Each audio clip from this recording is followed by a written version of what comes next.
What is up, you guys? Welcome back to my channel, and if you're new here, just welcome. My name is Gemma Jade, but today we're going to be talking about Mary Pearsey in our old time crime video of the month. I just want to say I've had a few complaints about the volume of my videos, and I'm hoping next Saturday or Sunday to be able to get my microphone up and working so we no longer have that problem. I'm speaking as loud as I can right now with a toddler sleeping in the room directly below. So, with the interest of saving time, let's jump right into the case of Mary Pearsey. Mary Pearsey was born Mary Eleanor Wheeler in 1866, and she had a really horrible upbringing. There's not much information about it except that it wasn't that good, mainly because when she was 16 years old, her father, who was the prime breadwinner of the family and who she was very close to, got into an accident at work, and he ended up with really severe injuries, and some of his coworkers carried him home so he could be seen to by his wife, Mary's mother, Mary, and Mary's older sister. However, after about 48 hours, her father passed away, and her life wasn't that good up until then. Her family was poor. Her mother was known to be kind of overbearing and liked a lot of men that weren't her father. After her father passed away, Mary and her mother went to live in a place called Kentish Town. And I'm sorry if the details are a little vague about her upbringing, but there really wasn't much, and it's not really relevant to our case anyway. It was at this point, when she moved to Kentish Town with her mother, that Mary started a relationship with a carpenter named John Pearsey. The two of them dated for a few years, but they never officially married, but Mary would take his last name and keep it for the rest of her life. Mary was known to struggle with what we nowadays call depression. She became a pretty serious alcoholic. She had a pretty bad seizure disorder, and she attempted suicide at least twice that we know of. So some mental trauma, some mental issues going on there. The death of Mary's father seemed to have a profound effect on her, and it negatively affected her relationships, mostly with her only two living relatives, which were her mother and her older sister. Although her mother was just as promiscuous, she never really agreed with Mary's lifestyle, the lifestyle Mary chose after her father passed away. And what Mary did was she began relationships with numerous older men all at the same time who paid her for her companionship and to go out on dates with them. We call that nowadays a sugar daddy situation. So what caused most of the problems is Mary never worked, and she had all these sugar daddies and all these other clients because she wasn't basically an escort or a prostitute.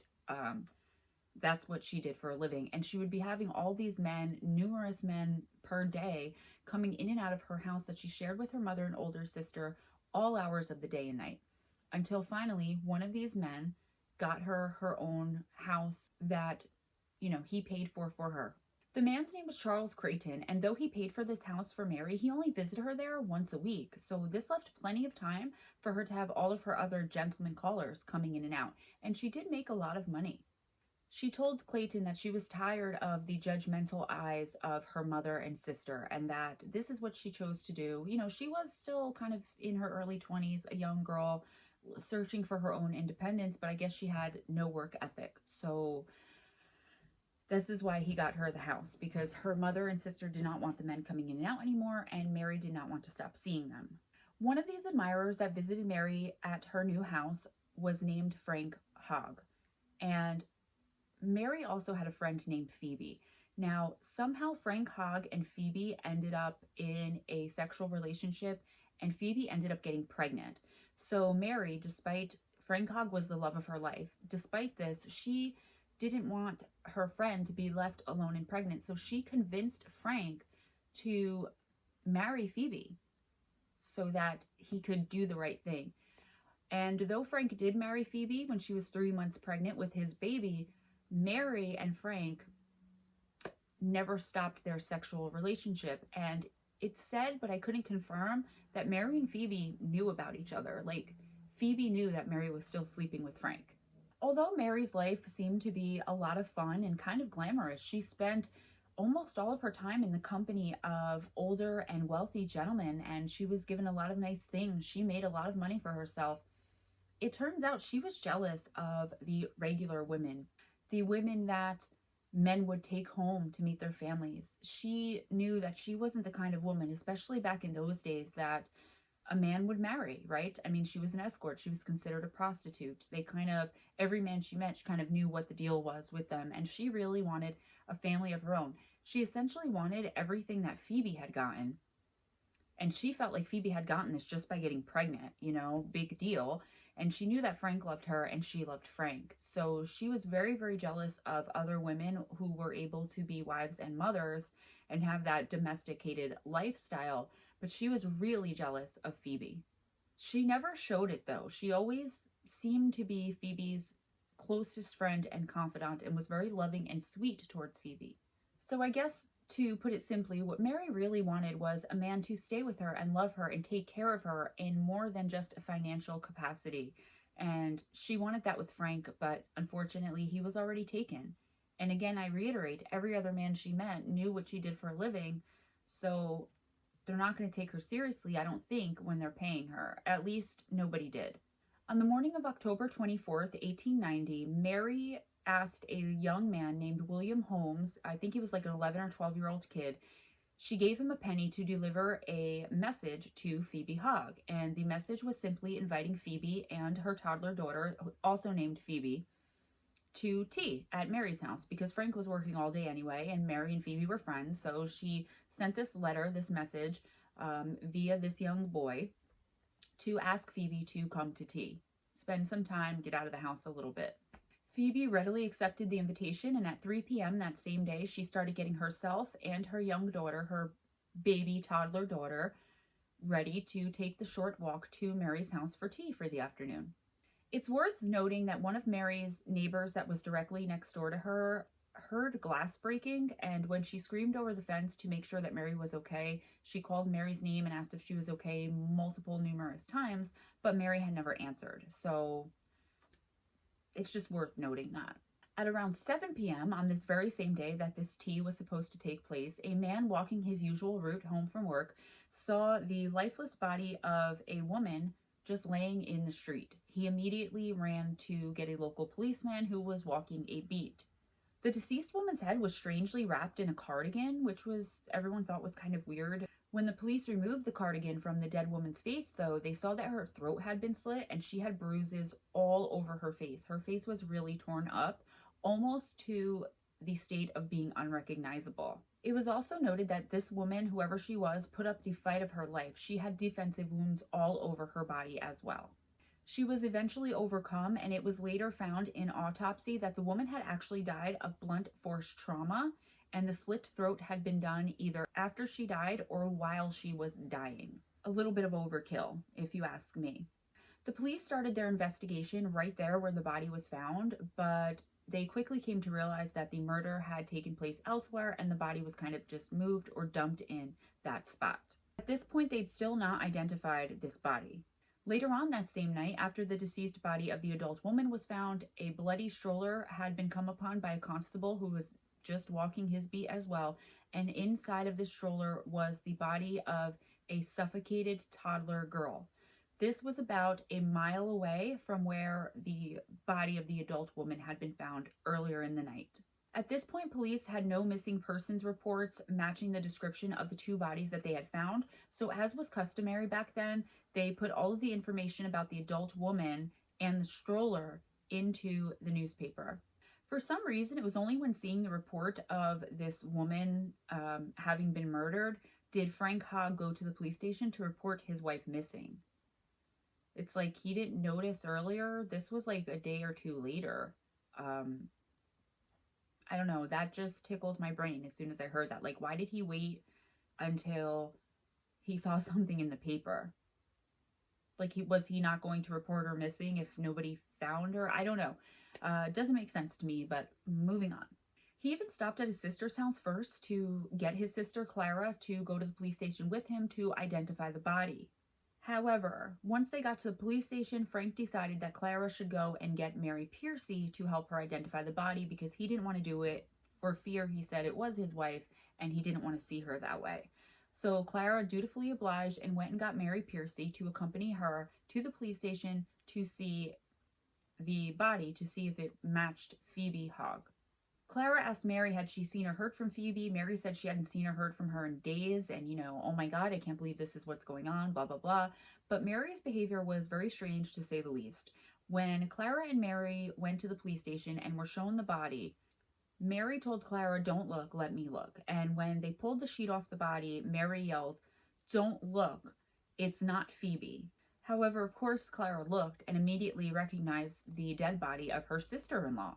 Clara and Mary were then asked to identify the stroller, and when they identified it as Clara's niece, Phoebe Hogg's stroller, the police informed them that the body of young Phoebe Hogg had in fact been found suffocated about a mile away from where her sister-in-law Phoebe Hogg had been found.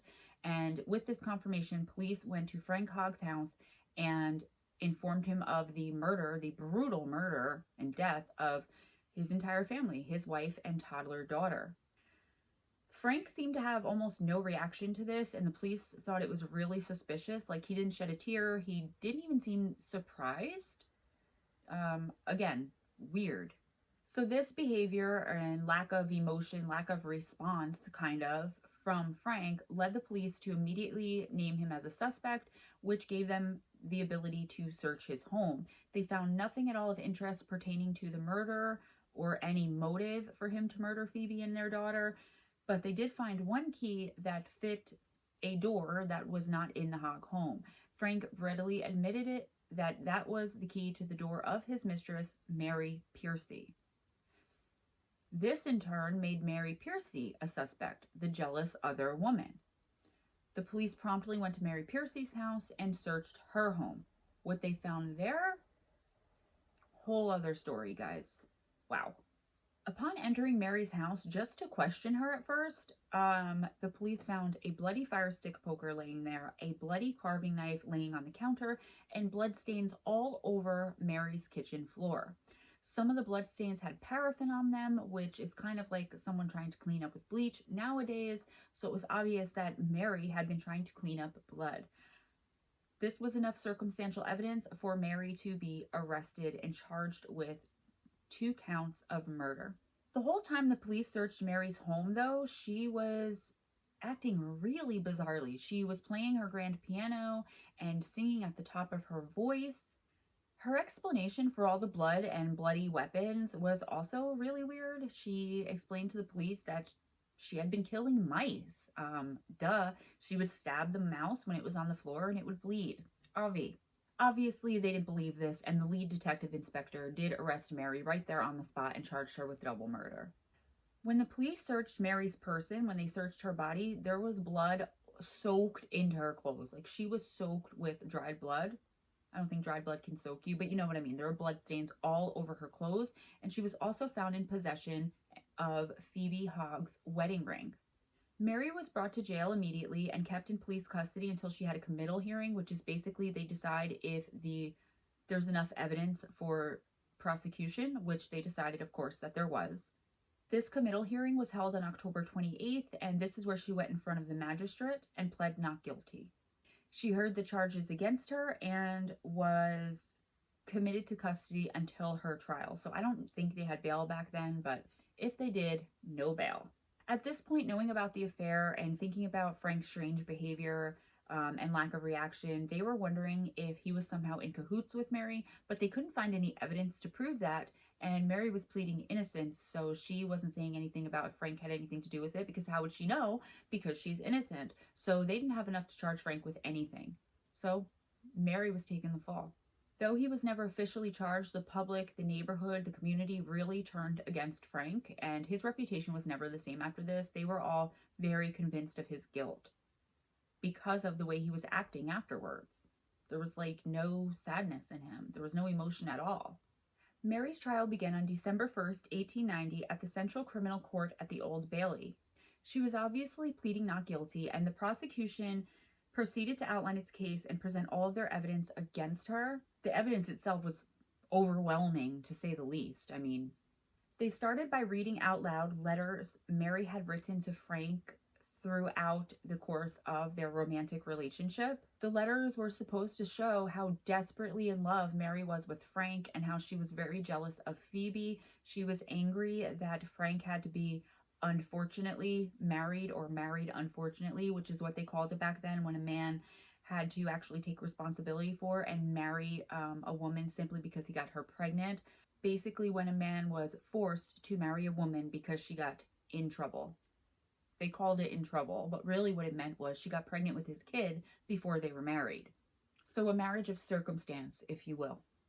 Mary pleaded with Frank not to break things off with, abandon, or leave her once he married Phoebe. She promised that she would remain friends with Phoebe and she would cause no disharmony in their relationship. So she would cause no problems and remain friends with Phoebe as long as Frank continued his sexual relationship with her, his romantic relationship. And apparently Frank agreed because he did. One part of one of her letters read, quote, "I love you with all my heart, and I will love her because she will belong to you," end quote. Again, the prosecution presented that the motive was good old-fashioned jealousy. Mary didn't want to share Frank with her or anyone else. She already shared all of the other men that she might have fallen for some of them. She never had a man all to herself because of the business she chose to be in, because of her career choice. And I'm not hating on, anybody for doing anything to make money. Like, if that's what you want to do with your life, whatever it is, as long as you're not hurting anybody else, I say go and do it. It's not for everybody, but you don't go and kill the man's family that you already know he has. She was the one who convinced him to not leave Phoebe dangling in the wind. She would have been, her reputation would have been ruined. She would have been pretty much unmarriable. Is that a word? The evidence also showed that Mary had committed the act right there in her house and didn't even really bother trying to clean it up. She scrubbed a little bit of one blood stain and gave up. She just decided to start acting crazy. Mr. John Pearsey was even brought in to testify on behalf of the prosecution when he stated that the cardigan that was wrapped around Phoebe's head when they found her deceased was one he had brought for Mary while they were dating years ago. So he basically confirmed that that cardigan was Mary's. The prosecution also had recovered the message, the letter that Mary had sent young William Holmes to give to Phoebe, proving that she had invited her for tea that day. So basically showing that Phoebe would have been at Mary's house because they were friends. Why wouldn't she go?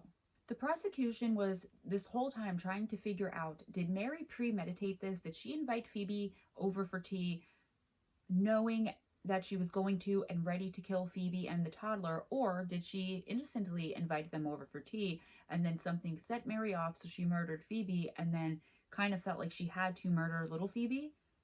They didn't know. There was a woman named Sarah Sawhill who was described as having looked after Mary during her time being held in police custody while awaiting her committal hearing. I don't know if she was a matron or just like a prisoner that had been there longer. But anyway, this woman had had a discussion with Mary and she testified that Mary had told her that she innocently invited the Phoebes to tea and then Phoebe had said something, she didn't say what, that set her off and whipped her into a murderous frenzy. However, Sarah testified that Mary, right after it came out of her mouth, immediately realized that she was incriminating herself and stopped talking to Sarah completely. The prosecution also had 8 witnesses who were neighbors or acquaintances of Mary, people that knew Mary and what she looked like, who all testified that on the day of the murder, they witnessed Mary pushing a baby stroller down the street, but it seemed that she was struggling with it and that it had something very, very heavy in it, definitely not a baby. The prosecution were also trying to figure out, did Mary suffocate young Phoebe with like a pillow or something or her hand, or did the poor girl, was she in the stroller when her mother's deceased body was put on top of her, and was the cause of death for little baby girl Phoebe the weight of her dead mother weighing on her to the point where she couldn't breathe and died? The prosecution believe it was the latter, that Mary made the toddler go through this torture because she secretly was jealous of and hated this little girl too.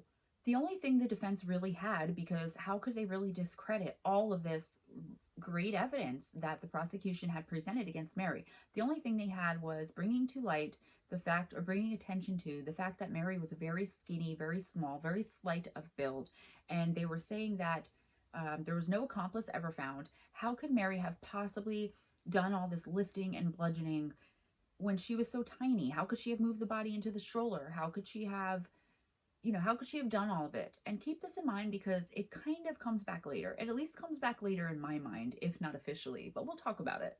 Mary did not testify in her own defense, and the defense could call no witnesses to testify for her.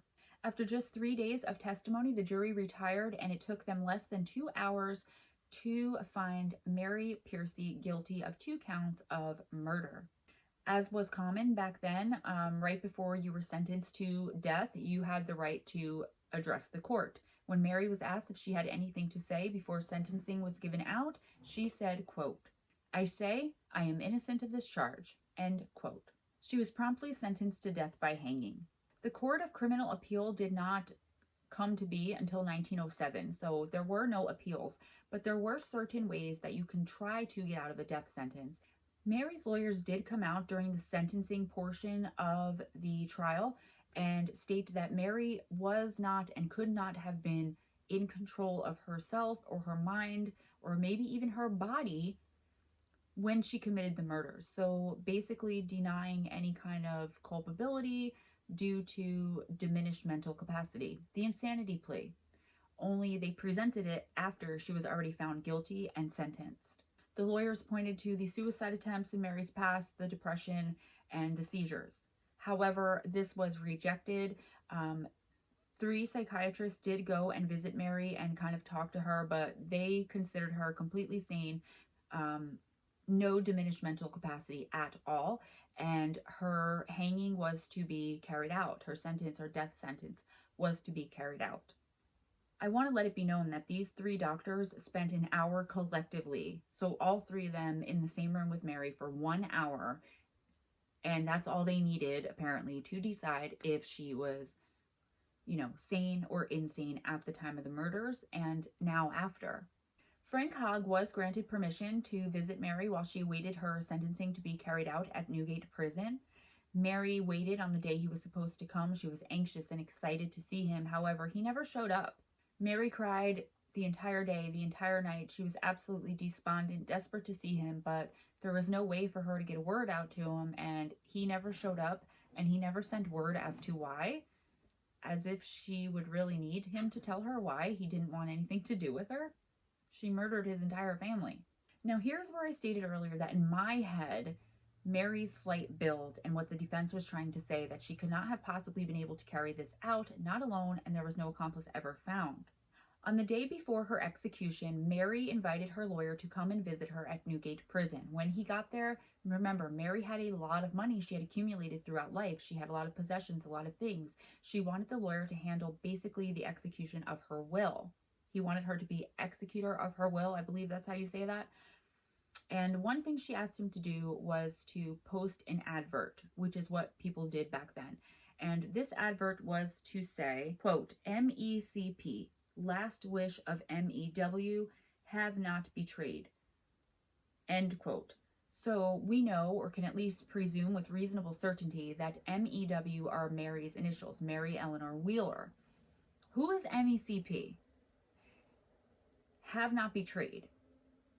It sounds to me like she did have some kind of accomplice, and she was reaching out to them to let them know that she did not betray them. Could MECP be initials for some kind of nickname she had given somebody, like perhaps Frank? Or I thought maybe she did this so that someone would see it and maybe make her wait longer to be executed, hoping she would confess as to who her accomplice was.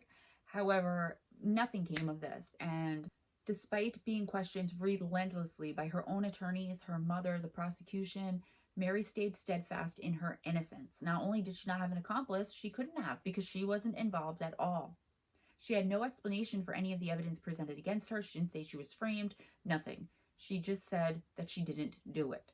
On December 23rd, 1890, 3 female guards collected Mary from her cell and walked her to the gallows. Mary told them that she didn't need help walking. She was perfectly fine. She wasn't going to faint. She had accepted her fate, but the women told her that it was customary that women guards would walk her to the gallows.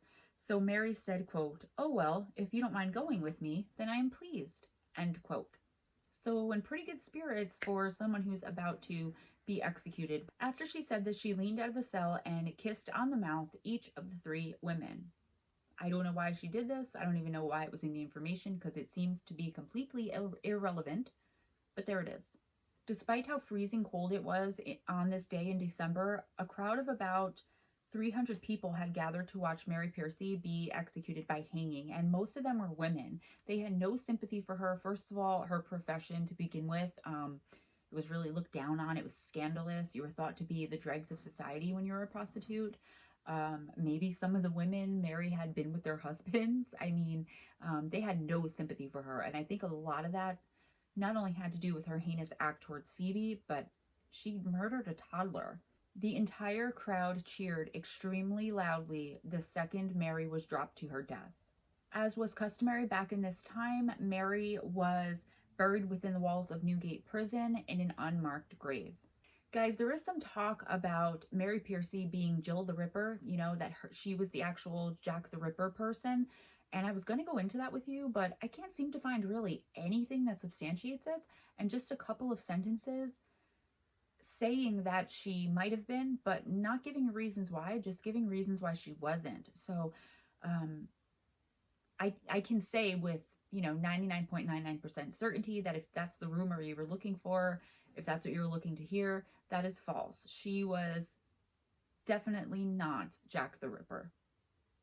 That's where I leave you today, guys. If you enjoyed this video, if you loved hanging out with me as much as I enjoy researching and hanging out with you and telling these stories, please give me a big thumbs up. Be sure to subscribe if you haven't already.